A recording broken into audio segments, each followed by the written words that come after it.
In the whimsical land of Oz, the citizens of Munchkinland erupt in jubilant celebration, marking the recent demise of the malevolent Wicked Witch of the West.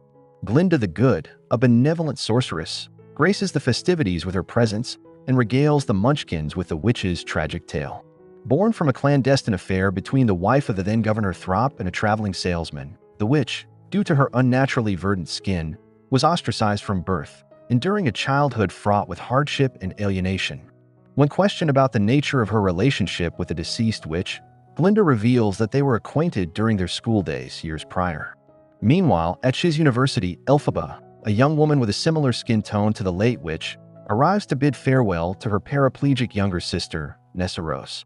Madame Morrible, the esteemed dean of sorcery studies at Shiz, recognizing Elphaba's latent magical abilities after witnessing an unintentional display of her power, offers to provide Elphaba with private tutoring. Elphaba, harboring the hope that this tutelage will grant her an audience with Oz's enigmatic ruler, the wizard, and ultimately cure her green complexion, accepts the offer. To her dismay, she is assigned to room with the vivacious and popular Galinda, and the two young women find themselves constantly at odds. One evening, Elphaba, driven by a sense of social justice, follows Dr. Dillamond, a talking goat and one of Shiz's few remaining animal professors who faces increasing discrimination, to an off-campus meeting of animals. Dr. Dillamond reveals the alarming trend of other animals losing their civil rights and, more disturbingly, their ability to speak. Elphaba, optimistic and idealistic, assures him that the wise and benevolent wizard will rectify these injustices. Fiero, a rebellious and charismatic transfer student, organizes a group outing to the Ozdis ballroom. Galinda, eager to attend, persuades Bach, a kind-hearted munchkin with a secret crush on her, to invite Nessarose, ensuring her own invitation as Fiero's companion. At the Ozdist, Galinda learns from a reluctant Madame Morrible that she will be permitted to join the prestigious sorcery seminar, a favor granted at Elphaba's behest. Elphaba, unaware of Galinda's machinations, arrives at the Ozdist and is met with ridicule for wearing a hat that Galinda had given her as a thinly veiled insult. A remorseful Galinda, realizing the cruelty of her actions, dances with Elphaba and later bestows upon her a thoughtful makeover. The following day, Dr. Dillamond announces that animals are no longer permitted to teach at Shiz and is forcibly removed from his classroom. His replacement, a cold and callous individual, attempts to conduct live experiments on a terrified lion cub. Elphaba, witnessing the cub's distress, intervenes, her magic swirling poppy dust throughout the room, inducing sleep in everyone except herself and Fiero. They seize the opportunity to escape the campus and release the cub into the safety of the forest. During their shared adventure, a tender moment blossoms between Elphaba and Fiero.